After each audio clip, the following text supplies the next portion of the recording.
Qué bueno que se han quedado con nosotros porque a continuación lo que vamos a tener es una conversación con Enzo Helguera, analista político. Con él queremos conversar de varias cosas que están ocurriendo en el país.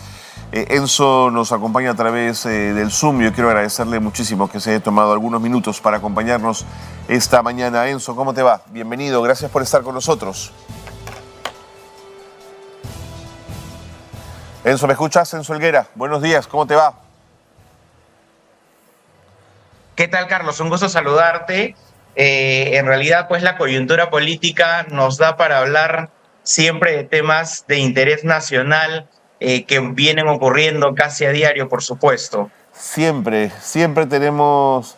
Algunas veces provocaría vivir en Suiza o en Austria, donde no pasa nada, ¿no es cierto, Enzo? Pero, en fin, nos toca el Perú a mucho orgullo y hay que disfrutarlo también. Ahora, preguntas muy puntuales. Cuando el dictador Alberto Fujimori se pasea por un centro comercial y define las barbaridades de un delincuente como Vladimiro Montesinos, que fue su socio en el gobierno, como un error, ¿es una forma de qué? ¿De querer dejar de asumir responsabilidades propias? ¿Es la forma como el fujimorismo intenta desmarcarse de este señalamiento que le hace la Fiscalía de ser una organización criminal? ¿Por qué le cuesta al fujimorismo tanto entender que una cosa es un error y otra cosa es un delito? Bueno, de hecho es probablemente una estrategia que está empleando el fujimorismo para desmarcarse, digamos, de Vladimiro Montesinos. Minimiza un poco la consecuencia de la responsabilidad de los hechos que realizó en su gobierno Vladimiro Montesinos, ¿no? Porque incluso dice, bueno, resalta sus cualidades y luego indica que quizás se dejó seducir un poco por el dinero, ¿no? Entonces eso es minimizar bastante lo que las consecuencias, no solo del dinero, sino del poder político que tenía y que para muchos entendidos muchas veces incluso un poder mayor que el de Alberto Fujimori, pero que sin embargo Alberto Fujimori lo puso en ese puesto de confianza y que evidentemente hay una responsabilidad por los hombres que el presidente coloca a su alrededor o en el entorno más cercano o más poderoso, ¿no? Enzo, una pregunta colateral con este tema, pero siempre me ha llamado la atención al ver las imágenes del expresidente en el Jockey Plaza, este centro comercial limeño, uno de los más grandes del país, donde la gente lo rodea, se ríe, se toma fotos con él. Siempre me he preguntado por esta cosa tan cortesana, es decir, está caminando por allí un sujeto que tiene delitos de lesa humanidad, es decir, que ha sido sentenciado por cortes peruanas y que donde él además ha reconocido gravísimos delitos, pero a la gente le es más seductor un selfie, la tontera, el mirarse, el tomarse fotos con él. Yo puedo entender que tenga seguidores en lo político, pero lo que no puedo entender es que haya gente que no entienda o no quiere entender que tiene ante sí a alguien que tiene las manos manchadas de sangre, Enzo. Mira, la verdad es que la sociedad peruana tiene una memoria muy corta. Tiene una reflexión bastante limitada en la relación de no repasar hechos, sean históricos, porque no corresponden a su tiempo, y en algunos casos para tomar en cuenta solo las actitudes positivas y no las negativas. Es por eso que el fujimorismo ha sido una fuerza política que ha pasado en las últimas segundas vueltas, ¿correcto? Entonces, y ahí ha sido un poco el enfrentamiento de los antes, pero los peruanos en sí no hacemos la reflexión completa de por quién votamos. Y esto es para candidatos de derecha o de izquierda, de extrema o no, nunca se hace la completa reflexión para finalmente poder deducir quién es el mejor candidato o la mejor candidata para votar y darle las llaves del país, digamos, administrativamente hablando. De acuerdo. Te saco de este tema, te llevo a la Junta Nacional de Justicia. Sin duda, todos hemos visto en los últimos meses la enorme acometida que desde el Congreso se proyecta contra la Junta Nacional de Justicia. Y creo que eso es un acto político y es un acto de copamiento institucional. Pero al mismo tiempo, ayer ha saltado la declaración de Jaime Villanueva, aspirante a colaborador eficaz, donde señala responsabilidades de alguna manera del representante de la Junta, el doctor José Ávila, en un tema empresarial un poco oscuro que él niega además en un comunicado, pero que lo lleva a su renuncia inmediata. ¿Cuánto debilita la renuncia de Ávila en momentos en que la Junta está bajo fuego?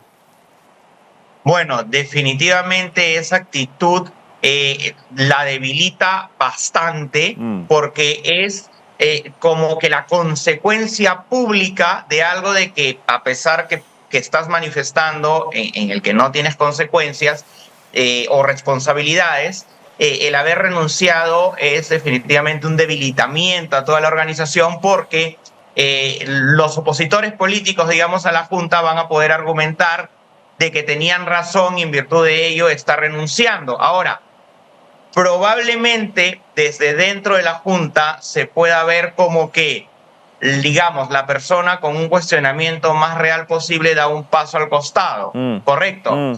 Pero la lectura política, tú sabes que finalmente se va a utilizar a favor o en contra de la Junta Nacional de Justicia y se va a aprovechar cualquier muestra de debilidad como esta.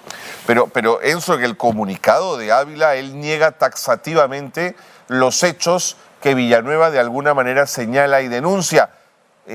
¿Por qué no me quedo peleando en cancha? ¿Por qué no gano el partido en cancha? ¿Por qué si nos van a disparar un torpedo a la nave, morimos todos en la nave? ¿Por qué me tengo que ir así? Por supuesto.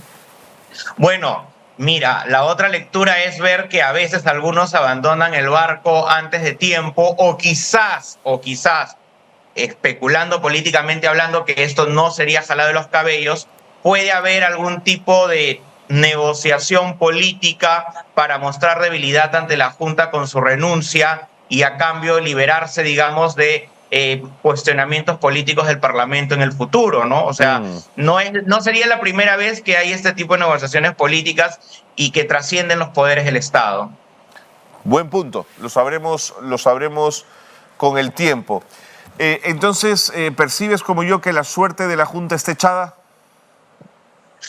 Mira, frente al Parlamento sí, porque hay una suerte de negociación entre las bancadas y que muchas veces hay ya banderas políticas determinadas, y esta suerte de haber varios partidos políticos en el Parlamento para aprobar determinados proyectos de ley, para aprobar determinadas medidas, necesariamente te lleva a una suerte de negociación en bloque en donde hay muchos paquetes, ¿no? Uno de ellos es la suerte de la Junta Nacional de Justicia, y esto está condicionado a que tú me vas a apoyar en temas de la bicameralidad, en temas de reelecciones, etcétera, ¿no? Entonces, yo sí le encuentro alta probabilidad de que el Parlamento tenga en su mayoría la suerte echada de la Junta Nacional de Justicia y que además esté esperando quizás un momento en donde hay mucho ruido mediático para poder hacer estas movidas en relación a la Junta Nacional de Justicia.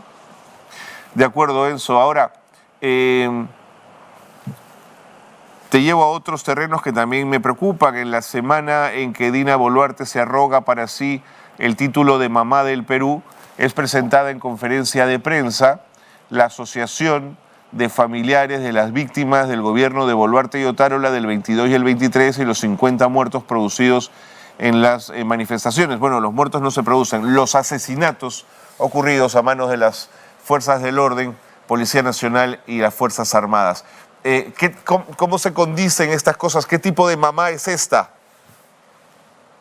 Bueno, yo creo que a esa mamá le hace falta visualizar y visibilizar no solamente a las víctimas, sino también como responsable del gobierno, como la cuota de responsabilidad que le toca con el Estado peruano, es hacer no solamente de manera declarativa, sino ver todos los esfuerzos para hallar a los responsables y llevarlos ante la justicia, porque definitivamente una sola muerte no debe quedar impune, mucho menos decenas de muertes, ¿no? Sí, entonces, el discurso que ella ha tenido en relación a estos temas no ha sido lo suficientemente contundente, y es por eso que no ha tenido eco sobre el tema de las víctimas, porque cuando existe la convicción también existe colocar todo el poder político para que, bajo su propia orden, a cualquier responsable o todos los participantes